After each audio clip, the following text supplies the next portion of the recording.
गुरु जी की संगत को नमस्ते। मैं गुरु जी से 2002 में जुड़ी थी। मैं गुरु जी के पास जब गई तो मैं अपने ब्रदर के साथ गई थी। तो मैं अपनी लाइफ में बहुत डिस्टर्ब थी, अपनी मैरिड लाइफ में। तो मुझे था कि अगर मेरा ब्रदर ने बोला कि जहाँ तू जा रही है उससे ऊपर दुनिया कहीं है, तो ऐसी जगह जा रही है कि तू सोच के तू साक्षात भगवान के घर जा रही है। तो मैंने सोचा पता नहीं कैसी जगह पे कहा है, चलो जाके देखते हैं। तो मैं वहां गई, तब मैंने गुरुजी को एम्पायर स्टेट में तब पहली बार गुरुजी को जब देखा तो मुझे लगा कि दुनिया में इतना सुंदर भी कोई हो सकता है, या ये क्या है, सपना है, कौन सी दुनिया है कि कहाँ बैठी हूँ मैं। संगत बैठी हुई है नीचे और गुरुजी की गद्दी पे बैठे हुए थे। वो इतने सुंदर तो कैसे हो सकता है, मैं मन में सोची और बैठी और दूर से गुरुजी को देख रही थी। तो मन में सोच रही थी कि गुरुजी मेरा ब्रदर कह रहा है कि अगर आप भगवान हो तो मैं इतनी परेशान हूँ अपनी लाइफ में, अपनी मैरिड लाइफ में, तो आप अगर आप कुछ हो तो आप जरूर मुझे कोई इशारा दोगे कि मैं समझ सकूं कि आप साक्षात रब हो। मैंने ऐसे सोचा इतनी देर में। तो मैंने गुरुजी को जब ऐसे ब्रदर ने कहा कि माथा टेकने का, तो जैसे ही माथा टेकने लगी तो गुरुजी ने मुझे बोला चलो डाइवोर्स की आंटी ऊपर। तो मैं बड़ी परेशान हैरान, मैं सोची कि क्या होगा, इनको कैसे पता, और सबके सामने ऐसे गुरुजी ने बोल दिया है। मैं बड़ी परेशान हो गई। मैंने अपने ब्रदर से पूछा, मैंने कहा तुम्हें कुछ बताया है? वो कहता है या तो बताना अलाउड ही नहीं है। तो मैं कहा इनको कैसे पता है कि मैं इतनी परेशान हूँ अपनी लाइफ में। मेरा ब्रदर कहता है मैंने तो कहा था गुरुजी भगवान है साक्षात। फिर ऐसे वहां से जर्नी शुरू हुई और मैं अपनी मैरिड लाइफ में बहुत परेशान थी, क्योंकि मेरे जो हस्बैंड थे वो सीवियर अल्कोहलिक थे। वो बहुत सुबह से ड्रिंक करनी शुरू कर देते थे और कोई अपने बच्चों की रिस्पॉन्सिबिलिटी नहीं संभालनी, कुछ नहीं करना। मेरे पेरेंट्स ने ही मेरी रिस्पॉन्सिबिलिटी संभाली हुई थी। ऐसे गुरु जी के पास जाना शुरू हुई, धीरे धीरे गुरु जी के पास जाती रही। गुरु जी से वहां बैठ के बात करना तो अलाउड ही नहीं था, तो पूछना, मतलब चुपचाप जाना, सत्संग सुनना, लंगर खाना, एक अलग सी शांति मिलती थी जाने से। बहुत परेशान थी अपनी लाइफ से, मैं चाहती थी कि मैं अलग हो जाऊं। तो एक दिन ऐसे मन में सोचा वहां बैठे बैठे, गुरु जी या तो उस इंसान को सुधार दो या तो मुझे उससे अलग कर दो। और ऐसा कुछ हुआ कि मेरे फादर ने मुझे बोला कि बस अब मैं बच्चों को और अपनी बेटी को घर ले जाऊंगा, अब यहाँ नहीं रहने दे सकता। ये 2002 की बात है। तो मेरी 2 ट्विन डॉटर्स हैं और एक बेटा है। आज वो डॉटर, जब मैं अलग हुई थी तब मेरा बेटा 1 साल का था। और आप सोचो वही जर्नी तब से गुरुजी से मेरी स्टार्ट है। मैं आपको बता नहीं सकती कि मेरे पास वर्ड नहीं है कि मैं उस जर्नी से लेके आज तक गुरुजी ने ही संभाल के रखा हुआ है मुझे, मेरी फैमिली, मेरे बच्चों को। गुरुजी ने उनकी छोटी से छोटी चीज, वहां से जर्नी स्टार्ट होती है मेरी, जहां से मैं अपने फादर के पास आई। मतलब मेरा उस टाइम मेरे फादर की इतनी ज्यादा फाइनेंशियल स्ट्रांग नहीं थे कि वो इतने स्तर पर, फिर भी गुरुजी के कहते ना, अगर ये मांगा था कि या तो वो सुधर जाए या तो वो मैं उससे अलग हो जाऊं। मैं अपने फादर के यहाँ आई, उनके साथ ही रह रही थी, सब कुछ गुरुजी के पास जाते थे। तो मेरे फादर डायबिटिक थे, उनको काफी हाई डायबिटीज थी, उनकी आंखों पे बहुत इफेक्ट पड़ गया था डायबिटीज से। डॉक्टर्स ने कह दिया था कि उनकी आंखें चली जाएंगी और he was the only earning member हमारे घर में। बहुत परेशान हो गए। ऐसे गुरुजी के पास गए तो गुरुजी को बोलने की कोशिश की तो गुरुजी कहते पेदा नहीं होता, चलो पीछे जाके बैठो। एक दिन किसी रिलेटिव ने बताया कि ऐसी जगह पे कोई डॉक्टर है दरियागंज में, आप एक बार दिखा लो। तो मेरे फादर ने सोचा कि इतने बड़े बड़े डॉक्टर्स ने बोल दिया वहां जाके दरियागंज में क्या फायदा दिखाने, पर फिर भी मेरे मम्मी को लेकर वो चले गए दिखाने। तो वहां गए तो उस डॉक्टर ने पापा की आंखें चेक की तो उन्होंने, मेरे फादर को वो डॉक्टर बोलता है आपकी आंखों को तो ऐसा कुछ नहीं है, आपकी आंखें बिल्कुल ठीक है, मैं अभी ऑपरेशन करूंगा, आप अभी ठीक हो जाओगे। मेरे फादर कह रहे हैं कि अभी ऑपरेशन? मैं तो गाड़ी चला के आया हूँ और आप कह रहे हो अभी ऑपरेशन करूंगा। वो कहते हैं अभी कोई बात नहीं, आप गाड़ी चला के भी जा सकते हो, अल्ट्रासाउंड है, कुछ भी नहीं है। अब वो तो मेरे फादर ने कहा मेरे पास तो अभी मैं पैसे भी नहीं लेके आया। कहते कोई बात नहीं, पैसे फिर आ जाएंगे। आप मानो गुरु जी की मेहर से उस दिन मेरे फादर का उस डॉक्टर ने ऑपरेशन किया। मेरे फादर खुद गाड़ी चला के आए। आप सोचो, जहां डॉक्टर्स कह रहे थे कि आंखें की रोशनी बिल्कुल खत्म हो जाएगी, और उस दिन से मेरे फादर की आंखों में कोई प्रॉब्लम नहीं हुई। ऐसे लाइफ चल रही थी, गुरुजी के पास जा रहे थे, सब कुछ था। बस धीरे धीरे चल रही थी कि कुछ टाइम के बाद आज मेरे फादर की डेथ को 10 साल हो गए हैं। आज से 10 साल पहले मेरे फादर की डेथ हो गई। उनको कुछ भी नहीं हुआ, खांसी हुई। अगले दिन हमने सोचा नॉर्मल सी खांसी है, पापा को बोला पापा चलो बहुत खांसी, कहता नहीं मुझे कुछ नहीं होगा, मैं ठीक हूँ, मैं कुछ जरूरत नहीं है। सुबह 5 साढ़े 5 बजे के करीब उनको देखा तो ही वाज नो मोर। तो सबके तो पैरों के तले जमीन निकल गई, क्या करेंगे, कैसे करेंगे गुरुजी, आप पापा चले गए किसके भरोसे, कैसे? पर कहते हैं ना गुरु महाराज बैठे हुए थे तो फिर क्या था। पर ऐसा गुरुजी ने उसके बाद संभाला। लाइफ गुरुजी के पास जाने से ऐसी चेंज हुई, धीरे धीरे सब कुछ हुआ, बच्चे बड़े हुए। गुरुजी ने बच्चों की एडमिशन से लेके, स्कूल की एडमिशन से लेके कॉलेज की एडमिशन, सब कुछ गुरुजी ने संभाला। A to Z चीजें, बहुत कुछ लाइफ में अप डाउन हुए, पर गुरुजी ने इस तरीके से संभाल के रखा कि कोई मुझे प्रॉब्लम नहीं आने दी। मेरे बच्चों, मेरी डॉटर्स को टॉप कॉलेजेस में पढ़ाया। एक डॉटर मेरी आर्किटेक्ट है आज और दूसरी मार्केटिंग में है। और मेरी डॉटर ने ऐसे कॉलेज में उसकी एडमिशन कराई जहां वो चाहती थी, जहां लोगों को इतनी इतनी डोनेशन देनी पड़ती थी। उसका गुरुजी ने, उसका नाम वहां आया, मेरिट में आया, और उसने 5 साल का कोर्स था, उसने 5 साल टॉप किया कॉलेज में, मतलब। और दूसरी में भी बहुत अच्छे परसेंटेज आए, और आज मेरी डॉटर एक आर्किटेक्ट बन चुकी है। मैं ये कहती थी गुरु महाराज ने ऐसे ही हाथ पकड़ा कि मैं बता नहीं सकती। अदरवाइज मेरे जैसी एक सिंगल पेरेंट जिसके लिए लाइफ में जीना बहुत मुश्किल होता, गुरु जी की मेहर से उन्होंने मेरा ऐसा हाथ पकड़ा, मेरे बच्चों का, मेरा, कि हमारी जिंदगी बदल डाली। हालांकि मेरी पूरी फैमिली में मेरे एक्सटेंडेड फैमिली भी गुरु जी के पास आते हैं, और मेरी अपनी ब्रदर सिस्टर सबको गुरु जी ने इतना ब्लेस किया हुआ है। मेरी भाभी, उसको पिछले साल कैंसर हुआ था, गुरु महाराज ने उसके कैंसर का, इतनी बड़ी उसकी सर्जरी थी, गुरु जी ने उसका कैंसर की सर्जरी बहुत अच्छे से, उसकी सर्जरी हुई, उसका सब कुछ गुरु महाराज ने इतने अच्छे से किया। आज 1 साल हो गया है उसके कैंसर को। डॉक्टर ने बोला था जो नेक्स्ट पॉसिबल, पिछले साल ही डॉक्टर ने उसकी रिपोर्ट देख के बोल दी थी 3-4 महीने से पहले से ज्यादा वो नहीं सर्वाइव कर सकती। पर गुरुजी ने ऐसा किया कि इलाज भी गुरु महाराज की मदद से हुआ, और टॉप के हॉस्पिटल्स में हुआ भी। बीआर कपूर में उसकी सारा सर्जरी हुई और सब कुछ हुआ। सारी उसकी कीमोस में उसको पता भी नहीं चला कि मेरी कीमो किस तरीके से हुई। उसको कोई साइड इफेक्ट्स नहीं हुए, कोई प्रॉब्लम नहीं हुई, इसकी बहुत आराम से उसका वो पीरियड चलता रहा। अब उसको कितने, अभी भी 1 साल से पहले की बात है, अभी खत्म भी नहीं हुआ, तो उसको दोबारा वही कैंसर आया।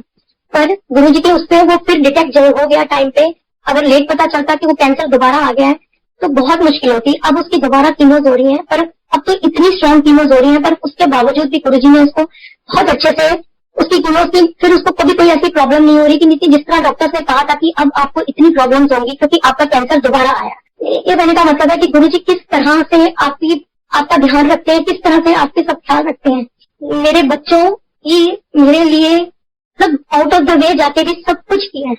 सबसे पहले हमारे घर में मेरी मम्मी डायबिटिक पेशेंट है, मैं भी डायबिटीज है, मुझे भी डायबिटीज है, उनको एस्थमा, उनको ब्लड प्रेशर, सब कुछ है। उसके 1 दिन के बाद ही मुझे कोविड हो गया।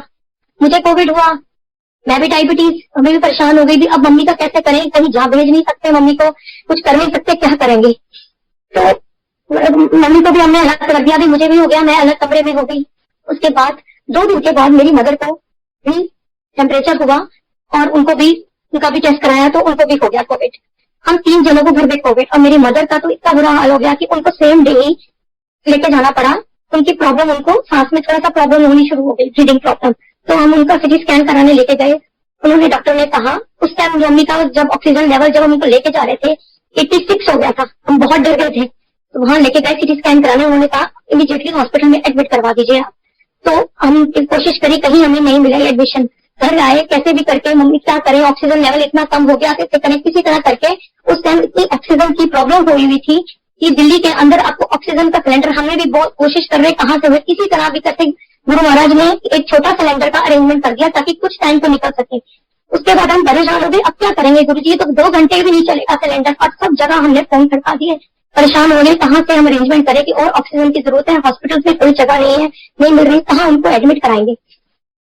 रात को टाइम 1 बजने को आने को आया था, और सिलेंडर किसी वक्त भी खत्म हुआ होने को था। हम बहुत टेंशन में थे, सब जगह ऑक्सीजन सिलेंडर का पता चल रहा, कहीं से कोई अरेंजमेंट नहीं हुआ। एकदम गुरुजी कहते हैं ना, किसी का ऐसे ही किसी को बोला हुआ था, सबको किसी का फोन आता है 1 बजे कि 1 सिलेंडर का इंतजाम हो गया, अब भी आ जाओ, आके ले जाओ। हमने गुरुजी का थैंक्स किया, गुरु महाराज सबका बहुत थैंक्स है। फटाफट वो सिलेंडर हम लेने गए, वो सिलेंडर बड़ा मिल गया हमें जबकि गुरुजी की उससे, और वो सुबह तक चला। पर अब ये प्रॉब्लम थी, अब क्या करेंगे, क्योंकि जैसे सिलेंडर ऑक्सीजन उतारते थे तो वो मम्मी का ऑक्सीजन लेवल फिर कम हो जाता था, तो वो ऑक्सीजन लगा के उनको रखना पड़ता था। इधर से हम सब जगह से ट्राई कर रहे थे कि किस तरह उनसे ही से हम, क्या कहते हैं, हॉस्पिटल का अरेंजमेंट हुए, सब जगह ट्राई किया, कहीं नहीं अरेंजमेंट हो पाया। फिर कहते हैं गुरुजी जरिया बनाते हैं, किसी को बनाते हैं। गुरुजी ने जरिया गौरव अंकल को बनाया। मैंने बहुत परेशान थी, बिकॉज पापा मेरे थे नहीं, मम्मी मेरी सब कुछ, मेरी मदर। बहुत ज्यादा मैं गुरुजी को बोला, गुरु जी मेरा तो अगर मम्मी को कुछ हो गया, ऊपर से मैं भी बीमार, ऊपर से मेरी एक डॉटर भी, उतनी देर में 2 दिन के अंदर अंदर मेरे बेटे को भी हो गया, मेरी दूसरी बेटी को भी हो गया, हम 5 को हो गया। मम्मी की तो हालत बहुत खराब थी। ऐसे ही गुरुजी को बोला, गुरुजी अब क्या करेंगे, मम्मी को आपने ही देखना है, कैसे करेंगे, कैसे क्या करें, ऑक्सीजन के सिलेंडर हमारे पास खत्म, कहाँ से करेंगे। कहते ना गुरुजी जरिया बनाते हैं। गौरव अंकल को मैंने कॉल किया, उन्होंने किसी को बोलते सिलेंडर, उन्होंने ऑक्सीजन का अरेंज कराया, गुरुजी ने कैसे करके अरेंज हुए ऑक्सीजन। पर उसके बाद भी मम्मी की हालत ठीक नहीं हो रही थी, मम्मी को बुखार बहुत तेज हो रहा था, और डॉक्टर ने कहा कि एडमिशन करानी बहुत जरूरी है। कैसे भी गुरुजी की उससे किसी तरह किसी का फोन आता है और मेरी सिस्टर को वो कहते हैं कि कुकरेजा में बात करी है, कुकरेजा के अंदर आपको रूम मिल जाएगा, आप फटाफट अभी इमीडिएटली करवाओ। फटाफट गुरुजी ने उससे मेरी मदर को हम कुकरेजा हॉस्पिटल लेके गए, वहां मम्मी को एडमिट किया। इधर मैं बीमार, मैं बेड पे, मेरे को भी बहुत तेज टेम्परेचर, बेटियों को भी मेरे कोविड, अब सोचो बेटा भी उसको भी। वो किसी तरह मेरी डॉटर दोनों, गुरुजी ने उन दोनों को इतनी हिम्मत दी कि उस कोविड के अंदर वो लड़कियां मेरी मदर को लेके, क्योंकि कोविड हुआ था ना, मेरी सिस्टर आ सकती थी तब, ना मेरा ब्रदर आ सकता था। गुरुजी ने उन दो बच्चियों को इतनी हिम्मत दी, संगत जी मैं आपको बता नहीं सकती कि वो दो बच्चियों ने अकेली जाके मेरी मदर को जाके एडमिट करवाया, सारी फॉर्मेलिटीज पूरी करी। मम्मी मेरे एडमिट हो गए, काफी उस टाइम भी ऑक्सीजन लेवल उनका कम ही चल रहा था, नहीं चलता था ऑक्सीजन, उनको 24 आवर्स लगा हुआ था। हॉस्पिटल में, उसने कुकरेजा हॉस्पिटल में एडमिट हुआ, 4-5 दिन हो गए, मम्मी की तबीयत बिल्कुल नहीं समझ रही थी। तो वहां के जो डॉक्टर्स थे, आधे जो सीनियर डॉक्टर्स थे, उनको मोस्टली सबको हुआ था। जूनियर 1-2 डॉक्टर्स थे जो इतनी ज्यादा उनको जो केयर होनी चाहिए थी या उनको देखते, क्योंकि पेशेंट्स बहुत ज्यादा थे, उसके बावजूद भी इधर उनको मम्मी से हम फोन उनको दिया हुआ था, बात करते थे। मम्मी कहती थी कि मेरी तबीयत ठीक नहीं है। तो डॉक्टर से मेरी डॉटर्स, मैं तो घर में बीमार पड़ी हुई थी, तो मेरी डॉटर भी जाती थी सुबह और रात आती थी, वही गाड़ी में बैठी रहती थी और डॉक्टर से बातें करनी, इधर करना। वो बच्चियों ने, गुरुजी ने उनको हिम्मत दी। तो उन्होंने डॉक्टर को बोला कि अगर कैसे है, तो डॉक्टर ने कहा रेमडाइजर का अरेंज कीजिए इंजेक्शन, तो वो बहुत लगने जरूरी है उसकी डोज। और रेमडाइजर की तो इतनी ब्लैक हो रही थी, जो 3 या 4 हजार का इंजेक्शन था, वो 30 से 40 हजार में मिल रहा था, और वो भी हमें नहीं मिल रहा था। मैंने गुरुजी को बोला प्लीज गुरुजी, मेरी मम्मी के बिना मेरा कौन है, आप उनको कैसे उसके लिए इंजेक्शन में कहाँ से करूँ, क्या करूँ। फिर गौरव अंकल को मैंने फोन मिलाया, उनसे बोला, उन्होंने रेमडाइजर के सारे जो इंजेक्शन, मेरी मम्मी को 6 इंजेक्शन का कोर्स लगना था, उन गुरुजी ने उनके जरिए अरेंज करवाया, मेरी मम्मी को इंजेक्शन लगे। फिर डॉक्टर कहते हैं कि अब उनको प्लाज्मा की जरूरत है, प्लाज्मा चढ़ाना पड़ेगा। अब क्या करे, प्लाज्मा किस तरह अरेंज करें। फिर वही क्या कहते हैं, बच्चे गए उधर जाके, सब जगह अपने फ्रेंड्स को सबको बोला कि आप कहीं से करो, कहाँ से। गुरुजी की संगत ही थी, जो लोगों ने आके, तो 2 जनों ने प्लाज्मा दिया, और वो सुबह से शाम तक वो संगत साथ में बैठी रही, जब तक प्लाज्मा का सारा प्रोसीजर नहीं हुआ। वो संगत वहां से हिली भी नहीं, वो गए, उन्होंने प्लाज्मा दिया, गुरुजी की मेहर से उनको प्लाज्मा भी मिल गया। उसके बावजूद भी मम्मी थोड़ा धीरे धीरे, थोड़ा 19-21 का उनको फर्क पड़ रहा था, वो धीरे धीरे रिकवर हो रहे थे। इधर मेरी भी थोड़ी सी तबीयत संभल रही थी, और साथ साथ सारी चीजें, सब कुछ मम्मी को गुरुजी पूरा ध्यान रख रहे थे। पर उसके बावजूद भी मम्मी की तबीयत इस तरह ठीक नहीं हो रही थी, क्योंकि वो अस्थमा थी, उनको प्रॉब्लम है, तो वो इसलिए उनकी रिकवरी बहुत स्लो थी। और उनका जो सिटी का जो लेवल आया था वो 20 था, और हम बहुत डरे हुए थे, जो लंग्स के अंदर जो पैचेस आए हुए थे। तो डॉक्टर्स ने बोला था अभी आपको टाइम मिल गया, और ऑक्सीजन उनको बिल्कुल भी कम नहीं हो रहा, मतलब जो लेवल दे रहे थे पूरा हाई पे दे रहे थे, मैक्सिमम दे रहे थे। धीरे धीरे 20 दिन हो गए मम्मी को एडमिट होते हुए वहां पर, थोड़ा सा ही रिकवरी हुई। इतनी दिन में मम्मी, मुझे एक दिन बच्चों को उन्होंने, मम्मी मेरे से तो क्योंकि इंट्रैक्शन नहीं हो पा रही थी, तो बच्चों से ही बात करते थे फोन पे, तो मम्मी ने ऐसे ही मेरी डॉटर को बोला, बेटा मेरे नोज के अंदर ना फ्लेक्स ऐसे लग रहे हैं, जैसे फ्लेक्स लग रहे हैं नोज में, और इतना फ्लेकी हो रहा है। तो मेरी डॉटर ने उनको, मेरी मदर को बोला कि नानी जी आप ना मुझे इसका वीडियो भेजो, या किसी सिस्टर को बोलो कि आपको वीडियो भेजे, ताकि पता चले कि क्या चीज है। तो सिस्टर से मम्मी ने वीडियो भेजवाई, तो मेरी डॉटर ने देखा, तो ऐसे गुरुजी ने उसके दिमाग में डाला कि वो अपनी सिस्टर को बोलती कि ये तो ऐसे लग रहा है जैसे ब्लैक फंगस हो नानी जी को। तो वो कहती नहीं, ऐसे नहीं हो सकता। इन्होंने फिर डॉक्टर को फोन किया कि आप प्लीज, मेरी मदर का नाम कुसुम है, कुसुम मारवा की, प्लीज आप एक बारी ये कल्चर करवाएं उनके नोज का, ऐसे ऐसे हमें डर लग रहा है कि ये ब्लैक फंगस ना हो। तो डॉक्टर ने आगे से जवाब दिया कि तुम डॉक्टर हो, तो मैं, हम डॉक्टर है। तो वो डॉक्टर ने माना नहीं। तो फिर बच्चों ने, जिन्होंने एडमिशन कराई थी हॉस्पिटल में, उनको फोन किया कि आप प्लीज सीनियर डॉक्टर को बोलो, क्योंकि सीनियर डॉक्टर को भी, जो उनका ओनर था कुकरेजा, वो भी उस टाइम कोविड से वो थे। उन्होंने उसको फोन किया डॉक्टर को कि आप प्लीज उनका कल्चर करवाएं। तो उनका कल्चर करवाया गया, तो उसमें आया कि उनको ब्लैक फंगस है। तो इमीडिएटली आपको भेजा, वहां हम लोग सब डर गए। हमने सोचा अब क्या होगा गुरुजी, ब्लैक फंगस से तो आंखें सब कुछ चली जाती है, कैसे होगी ठीक मम्मी। मैंने गुरुजी के आगे हाथ जोड़े, गुरुजी प्लीज आप यही मम्मी को ठीक करना है, आप ही मम्मी के साथ प्लीज। मम्मी की तबीयत मेरी बहुत खराब हो गई, कुछ रात की बात है।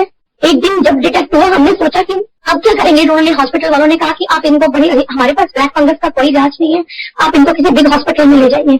अब हॉस्पिटलों में जगह नहीं, क्या करे, परेशान रात को बैठे हुए ऐसे। मैं रूम में थी, बच्चे अभी आए थे वहां से, तो एकदम हम लोग फ्रेश, नहा धो के फ्रेश होके बैठे नहीं लगे, तो ऐसे मैं रो पड़ी जोर जोर से। बच्चे कहते क्या हुआ, मैंने कहा बच्चे नानी को फोन करो, पता नहीं ऐसे मुझे फीलिंग आ रही कि मम्मी ठीक नहीं है। तो इतनी देर में बच्चों ने फोन किया, तो मम्मी ने मेरे फोन नहीं उठाया, तो एकदम से हमने हॉस्पिटल फोन किया, नर्सिंग होम की, ऐसे ऐसे उनका फोन नहीं मिल रहा, आप प्लीज पता करवाएंगे कि उधर कि मदर ऐसे कुछ मरवा है, उनकी तबीयत कैसी है। तो ऐसे उन्होंने सिस्टर ने जब रूम में फोन कनेक्ट करने लगे तो सिस्टर ने उठाया, उन्होंने कहा थोड़ी उनकी तबीयत ठीक नहीं है, आज उनकी बहुत ब्रेथलेस हो रहे हैं। वही गुरुजी ने किस तरीके से उस टाइम पे ऐसे गट फीलिंग मेरी आई कि मेरी मम्मी की तबीयत ठीक नहीं, गुरुजी ने कैसे फटाफट हम लोग फिर डॉक्टर के पास, वहां रात को बच्चे गए। आप सोचो रात के 1-1:30 बजे की बात कर रही हूँ मैं, उस टाइम भी मेरी डॉटर अकेले, गुरुजी ने किस तरीके से बच्चों को हिम्मत दी, वो गए, उन्होंने वहां रात को उन्होंने डॉक्टर से फिर बात की। डॉक्टर ने कहा कल सुबह इनको किसी तरह भी ले जाने का इंतजाम करिए, ये तो ये यहाँ इनका इलाज नहीं हो सकता, इमीडिएटली ले जाइए। तो कल सुबह वही हमने कहाँ लेके जाए, कैसे करें गुरुजी, किस तरीके से गुरुजी को अरदास की, गुरुजी किसी हॉस्पिटल में जगह नहीं मिल रही, कहाँ लेके जाएंगे, क्या करेंगे। गुरुजी ने कुछ ऐसा फोन आया किसी के थ्रू, किसी ने मैक्स हॉस्पिटल में, किसी ने हमारे उन्होंने उनके डॉक्टर के जो इनका जो मेरे मदर के डॉक्टर जो ब्लैक फंगस को जिन्होंने ट्रीट कर रहा था, उनके ये कहते हैं बाय चांस नहीं होता, बाय चॉइस होता है। वो एक सर्जन था जिनकी मेरे मामा के आगे उनकी डॉटर इन लॉ के मामा की जान पहचान निकली वो डॉक्टर से। और उस डॉक्टर ने के पास उनके यहाँ रिपोर्ट लेके गए हम, तो उन्होंने कहा आप अभी ले आओ, मैं आज ही इनको ऑपरेट कर दूंगा। तो हमने कहा कि यहाँ नेक्स्ट हॉस्पिटल में, उन्होंने कहा आप कब बात करो। उन्होंने जब हमने हॉस्पिटल में गए तो उन्होंने कह दिया जी कमरा तो है नहीं है, आज कैसे करेंगे। तो मेरी सिस्टर और मेरा ब्रदर गया हुआ था, तो उन्होंने कहा रिक्वेस्ट किया प्लीज हमें एक रूम कमरा दे दीजिए। मेरी मदर उन्होंने कहा कमरे है नहीं, और देखिए लाइन में सारी सर्जरी 2-3 है, कमरा नहीं मिल सकता आज तो बिल्कुल नहीं। किसी तरह भी गुरुजी ने कैसे किया कि कमरा मेरी मदर को मिल गया, और नेक्स्ट डे सुबह मेरी मदर की सर्जरी जो नोज की थी वो हुई। तो डॉक्टर ने बाहर आके जब सर्जरी करने के बाद वो कहते हैं कि आप इतने लकी हो कि आपके मदर के जो साइनस में था, अभी सिर्फ साइनस में वो ब्लैक फंगस था, अगर एक दिन और लेट हो जाते तो आपकी मदर की आईसाइट जा सकती थी। ये है गुरुजी कि उन्होंने मेरी मदर को एक बहुत बड़ा मिरेकल है, मेरी मम्मी को उन्होंने दूसरी लाइफ दी है। अगर गुरुजी नहीं करते तो मेरी आज मदर हमारे साथ नहीं होती, उनकी आंख भी जा सकती थी, डॉक्टर ने कहा उनके लंग्स तक भी पहुंच सकता था अगर 1 दिन या 2 दिन ज्यादा से ज्यादा मैक्सिमम की बात थी। ये है गुरुजी किस तरह उन्होंने मेरी मदर को कैसे दूसरी